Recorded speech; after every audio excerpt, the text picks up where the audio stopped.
Ramadan,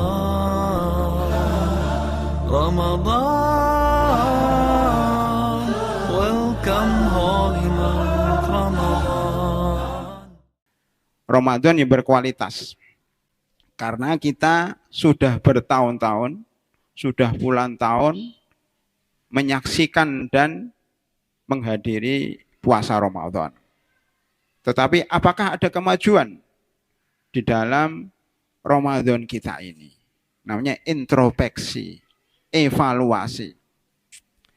Dasarnya adalah satu, firman Allah Subhanahu wa taala dalam surat Al-Baqarah 185, 183. A'udzubillahi minasyaitonirrajim. Bismillahirrahmanirrahim. Ya ayyuhalladzina amanu kutiba alaikumusyiyamu kama kutiba alal ladzina min qablikum la'allakum tattaqun. Di sini Allah Subhanahu wa taala menjelaskan bahwa tujuan kita puasa selama 1 bulan ini adalah takwa. Takwa itu di dalam hati, bukan di lisan, ya, bukan di anggota badan, di hati. At-taqwa hahuna. Jadi puasa Ramadan ini, para hadirin, adalah bagaimana meningkatkan ketakwaan dalam diri kita. Takwa itu artinya takut. Takwa itu artinya menjadikan antara dia dan siksa Allah sebagai perisai. Jadi puasa ini junnatun wasaumu junnatun. Dalam hadis Abu Hurairah diriwayatkan oleh Bukhari dan Muslim. Wasaumu junnatun. Puasa itu adalah sebagai tameng dari api neraka, tameng dari siksa, ya, tameng dari maksiat, dan tameng dari berbagai macam penyakit, ya, baik penyakit hati maupun penyakit fisik. Makanya kalau kita berpuasa, insya Allah sehat, menjadi lebih sehat. Sehat hatinya dan sehat badannya. Ini salah satu dalilnya. Jadi tujuan puasa apa? Supaya sehat hati dan sehat badan. Sebagai tameng dari murka dan siksaan Allah. Dan nanti takwa ini akan ada tandanya, salah satunya. Kalau sholat lebih rajin dibanding dengan sebelumnya. Ya umpamanya di al-Islam sudah komat umpamanya yang ada cuma 6 orang. Nah, ini kan berarti takwanya mundur, enggak maju. Kenapa? Sudah komat cuma 5 orang. Mahasiswa yang paling dekat itu pasti terlambat. Nah ini kan berarti tujuan puasa tidak ada atau kurang. Kenapa? Tidak menambah rajinnya amal. Masa kalah dengan mahasiswa yang rumahnya jauh sana naik mobil udah nyampe sebelum Isya. Mahasiswa yang tinggal selangkah belum nyampe, jauh banget. Ini berarti kan masalahnya di mana? Masalahnya karena banyak makan, banyak minum. Ya, itu di antaranya. Padahal makan butuh 5 menit sudah langsung ke masjid. Kan puasa itu kan menahan, mengurangi makan, mengurangi minum, mengurangi bicara, mengurangi tidur, dan mengurangi bergaul. Hanya sebulan saja, antum rajin sudah lumayan lah. Sebulan saja antum dijaga supaya nggak terlambat sholatnya. Sebulan saja, habis itu terlambat terus nggak apa-apa. Hadirin rahimakumullah, ini namanya takwa. Tujuan puasa itu disiplin, takwa, takut kepada Allah. Itu yang pertama. Dalil kedua ada dalam surat Al-Anfal ayat 2. Innamal mu'minuna alladzina idza dzukirallahu wajilat qulubuhum. Wa idza tuliyat alaihim ayatuhu zadathum imana wa ala rabbihim yatawakkalun. Orang mukmin, tanda orang mukmin dalam surat 8 ayat 2 ini adalah 3 dan 2. 3 amalan hati, 2 amalan lahir. 3 amalan hati itu pertama, idza dzukirallahu wajilat qulubuhum. Jadi orang beriman itu yang paling penting bukan bacaannya indah, bukan yang penting hafal 30 juz, itu bagus. Tapi bukan tujuan. Tujuannya itu kalau dibacakan Al-Quran tergetar hatinya. Ya sudah apa 30 juz tergetar hatinya enggak? Kalau enggak berarti belum belum tercapai tujuannya. Makanya bagaimana kita meningkatkan kualitas baca Al-Quran itu agar tergerak hati kita. Makanya yang mengejar khataman itu bagus. Seorang adun harus hafal, harus khataman, tidak ada yang mengharuskan. Siapa yang mengharuskan? Tidak ada hadis harus khatam, enggak ada. Yang penting bagaimana kita membaca Al-Quran tergerak hati kita, tambah takut, tambah wajilat qulubuhum, tambah imannya. Wa idza tuliyat alaihim ayatu zadathum imana. Takut dan bertambah iman, tambah ilmu. Wa ala rabbihim yatawakkalun, bertambah tawakal. Jadi orang beriman itu cirinya 3, semuanya amalan hati. Ya. Wajilat qulubuhum, takut, zadathum imana, bertambah iman, wa ala rabbihim yatawakkalun, semuanya amalan hati. Barulah alladzina yuqimunas shalah wa mimma razaqnahum yunfikun, itu amalan lahir, yaitu sholat dan zakat. Itu amalan lahir. Amalan lahir muncul dari amalan hati.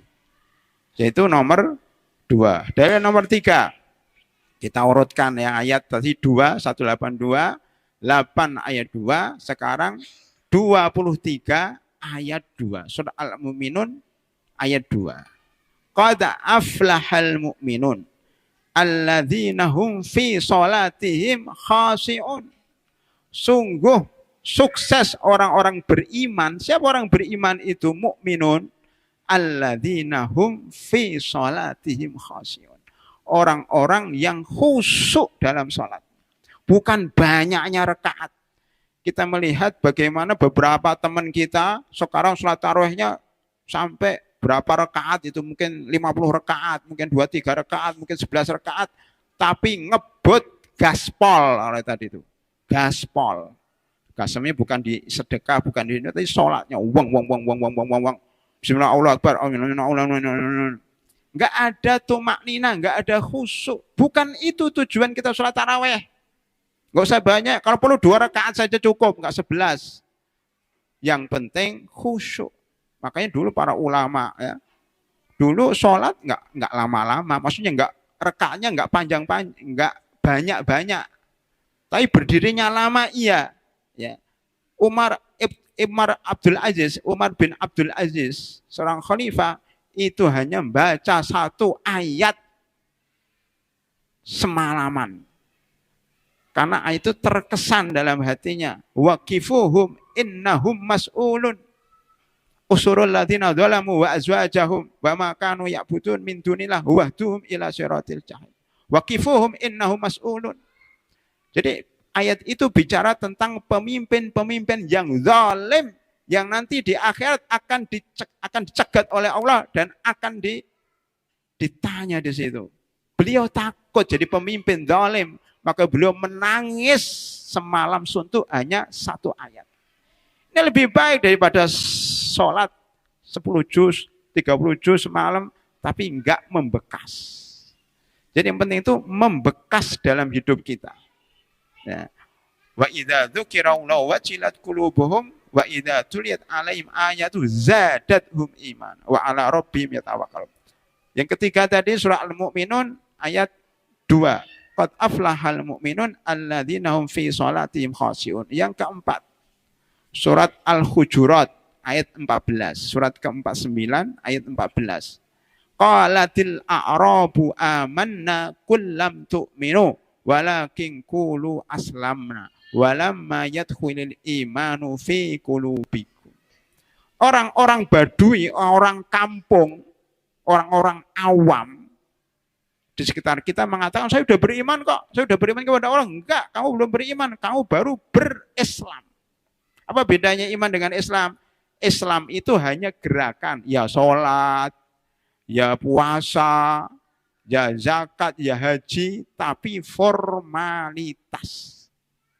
Formalitas. Kamu belum beriman, tapi kamu baru Islam.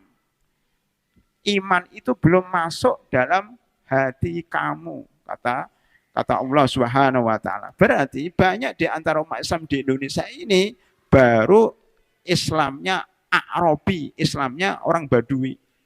Baru namanya aja, baru KTP-nya Islam, tapi imannya belum ada. Makanya negara kita seperti ini, walaupun mayoritas umat Islam yang baru statusnya Islam, bukan iman. Dalil yang kelima, surat 67 ayat 2. Surat Al-Mulk ayat 2, alladzi khalaqal mauta wal hayata liyabluwakum ayyukum ahsanu amala. Allah itu menciptakan kematian dan kehidupan. Didahulukan kematian. Kenapa? Kematian dulu karena sebelumnya kita mati. Kuntum amwatan summa ahyakum summa yumitukum summa yuhyikum summa yumitukum summa yumitukum summa yuhyikum. Jadi kita itu sebelumnya mati, nah sekarang hidup, nanti mati, hidup lagi. Ada 4 fase. Makanya alladzi khalaqal mauta wal hayata liyabluwakum ayyukum ahsanu amala. Mati dan hidup ini untuk menguji kalian siapa di antara kalian yang ahsan. Lihat ini. Ahsanu amala, yang paling baik kualitas amalnya, bukan paling banyak, hadirin. Makanya baca Al-Qur'an itu bagus khatam 10 kali, 20 kali terserah. Tetapi yang paling penting adalah bagaimana kita membaca Al-Qur'an, tergerak hati kita. Paham isinya, ditadaburi. Kitabun anzalnau ilaika mubarakun liyadabbaru ayatihi walitadzakkara ulul albab, surat Shad 38 ayat 29. Ya, kitab itu fungsinya 3, ditabarukin, ditadaburi dan dipelajari. Kalau cuma baca, ya begitulah Ramadan, tiap Ramadan khatam, setiap Ramadan khatam, tetapi tidak membekas dalam hati. Alangkah ruginya kita. Tidak bertambah imannya. Hadirin rahimakumullah. Itu dari ayat Al-Quran. Saya bacakan sekarang dari hadis Nabi Muhammad SAW. Yang pertama, hadis Abu Hurairah radhiyallahu anhu, Sahih Muslim, ya, bahwasanya Rasulullah SAW bersabda, man shoma Ramadhana imanan wahtisaban, ghufira lahu ma taqaddama min dhanbi. Di sini para hadirin, kalau kita ingin diampuni oleh Allah Subhanahu wa taala, perhatikan hadis ini. Barang siapa yang puasa Ramadan itu Islam. Imanan wahtisaban, baru Islam, baru iman. Kalau cuma puasa itu Islamnya orang Badui. Tapi kalau imanan wahtisaban, puasanya para nabi, puasanya para ulama, para wali. Jadi puasa kita itu harus ada imanan, iman kepada Allah. Ikhlas, wahtisaban, mencari pahala hanya di sisi Allah. Maka diampuni. Jadi diampuni dosa itu gara-gara iman wahtisaban, bukan gara-gara puasa. Man qoma lailatal qadri imanan wahtisaban, ghufira lahu ma taqaddama min dhanbi. Sama juga, barang siapa yang berdiri malam Lailatul Qadar, bukan milih 27, 25, 29, bukan, tapi yang penting imanan wahtisaban. Itu baru diampuni dosanya. Kalau sekedar sholat, nggak diampuni dosanya. Nanti kita lihat hadis-hadis lain. Ya. Kemudian di dalam hadis masih Sahih Bukhari dan Muslim disebutkan bahwa masih Abu Hurairah, man lam yada ya qaula zuri wal amala bi wal jahla falaysa lillahi hajah fi ayyada ta'amahu wa syarabahu. Kalau kita itu puasa, tidak meninggalkan perkataan dusta, tidak meninggalkan amalan dusta, dan tidak meninggalkan perbuatan yang jahal, perbuatan yang tidak manfaat, maka Allah tidak butuh kamu puasa dan kamu nggak makan, nggak. Allah itu nggak butuh sama lapar kita, sama minuman kita. Allah itu nggak butuh sama lapar kita dan haus kita. Makanya di dalam hadis lain, ya, disebutkan masih hadis Abu Hurairah, tapi diriwayatkan oleh Ibnu Majah, ya. Sahih, hadisnya sahih, disahihkan oleh Shu'aib Arnaud dan Syekh Albani. Wa rubba shaimin falaysa lahu min syiyamihi ilal ju', dalam riwayat lain ilal atas, ilal ju' wal atas. Wa rubba qaimin laisa lahu min syiyamihi illas sahr. Coba bayangkan. Banyak orang yang berpuasa tidak dapat pahala kecuali hanya lapar dan haus. Dan banyak orang yang qiyamul lail, sholat taraweh, tapi tidak dapat kecuali capek. Kenapa tadi? Enggak khusyuk, kemudian tidak menambah iman, dan seterusnya. Makanya capek saja kita. Capek pada hati. Termasuk kita baca Al-Quran. Ya. Banyak-banyak capek aja para hadirin. Kalau enggak masuk dalam hati. Ya.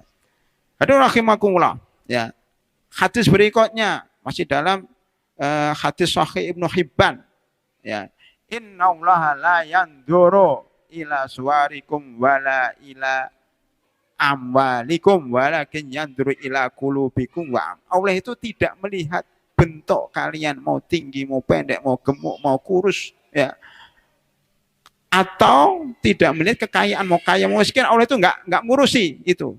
Tapi Allah mengurusi hati kalian dan amal kalian, amal yang masuk hati. Itu harus dipegang para hadirin. Nah terakhir saya akan membacakan khulasoh dari apa yang saya sampaikan tadi, dari Al-Quran ada 5 ayat, dari hadis ada 5 hadis. Ya. Dikhulasakan ya, atau Ibnu Qayyim di dalam bukunya Ighatsatul Lahfan min Makayidis Syaitan, bagaimana kita menghindari diri dari godaan syaitan. Bagus kata-katanya.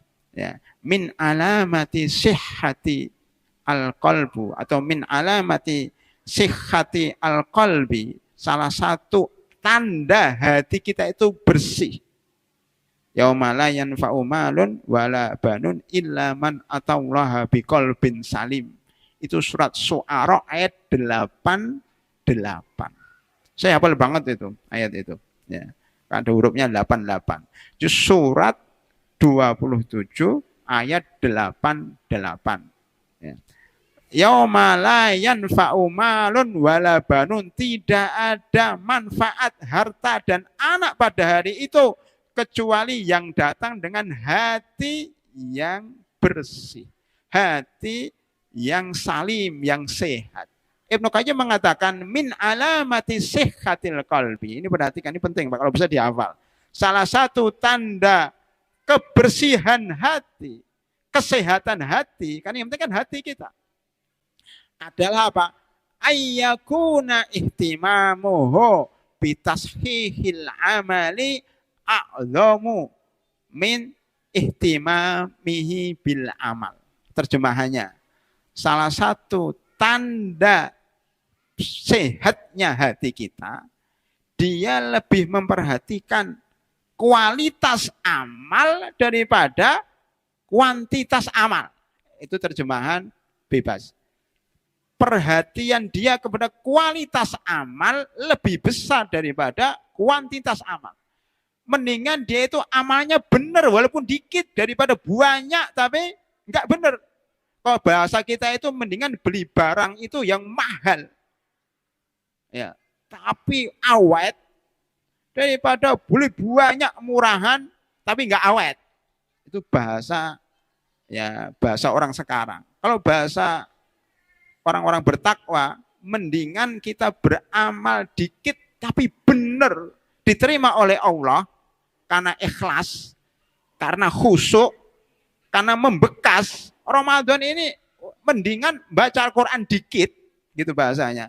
Nggak usah banyak-banyak, tapi tersentuh di hati dan terngiang-ngiang sepanjang tahun.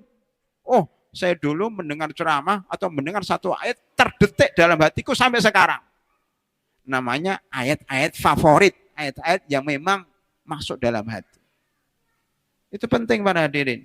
Jadi itu yang diperhatikan, bukan banyaknya baca, tapi bagaimana baca itu mempengaruhi hati kita. Saya teruskan, ini tinggal dikit ya. Jadi ayyakuna ihtimamuhu bitashihil amal a'zamu min ihtimamihi bil amal. Makanya beliau menggunakan 6 ciri. 6 ciri. Pertama, fayahrisu alal ikhlas fihi. Maka seorang hamba ini selalu bagaimana amalnya itu ikhlas terus, bukan riya, bukan bagaimana caranya ikhlas, paling susah ikhlas itu. Ikhlas. Wan nasihah, hampir sama. Ikhlas dan nasihat itu sama, benar-benar mencari pahala dari sisi Allah bukan karena manusia. Yang ketiga, wal mutaba'ah, mengikuti sunnah Rasulullah Sallallahu Alaihi Wasallam supaya sesuai dengan sunnah. Ya, wal mutaba'ah wal ihsan. Bagaimana amalan ini dipilih yang paling afdol. Ya, ihsan. Ma'adzalika wa ma'adzalika yashhadu ma'adzalika minnataullah alaihi. Yang kelima, mensyukuri nikmat Allah karena diberikan taufik untuk bisa beramal soleh. Wa taksirihi fi haqqillah. Yang kelima, merasa kurang, merasa amalnya selalu kurang, selalu nggak sempurna, maka dia banyak beristighfar kepada Allah Subhanahu wa taala. Ini 6 wa hadhihi sittatu masyahid. Inilah 6 ciri la yashhaduha illal qalbul hayyus salim. La yashhaduha illal qalbul hayyus salim. Tidak ada yang bisa mencapai 6 hal ini kecuali hati yang hidup dan hati yang sehat. Intinya pada hadirin rahimakumullah, singkat kata, tingkatkan kualitas ibadah. Jangan terjebak dengan kuantitas. Intinya nih. Jadi kita jangan kejar-kejaran, jangan cari banyaknya, tapi nyari kualitasnya. Ikhlas. Kalau membaca Al-Quran, sebenarnya nggak usah banyak, yang penting nyentuh di hati. Maka amalan yang paling baik adalah amalan yang menyentuh hati. Sehingga kita tergerak, tergetar, dan merubah sikap serta amalan kita. Itu yang terpenting. Mudah-mudahan bermanfaat. Wa akhiru da'wani alhamdulillahirabbil alamin. Assalamualaikum warahmatullahi wabarakatuh. Karena itu kita harus mencoba berusaha untuk memahami kandungan Al-Quran. Ayat ini turun berkenaan dengan Sayyidah Aisyah. Pada dalam ayat yang lain Allah Subhanahu wa taala menyampaikan dengan tegas, khudhu. Abu Bakar As-Siddiq dakwah pada masa itu sebatas mengajak kebenaran yang ia. Fata'allamna al-Qur'an wal ilma wal amal. Maka kami mempelajari dari Rasulullah SAW itu. Jelaskan maksudnya karena dampak air bisa membuat orang itu terbunuh. Asyukru mabniun ala thalathati arkan.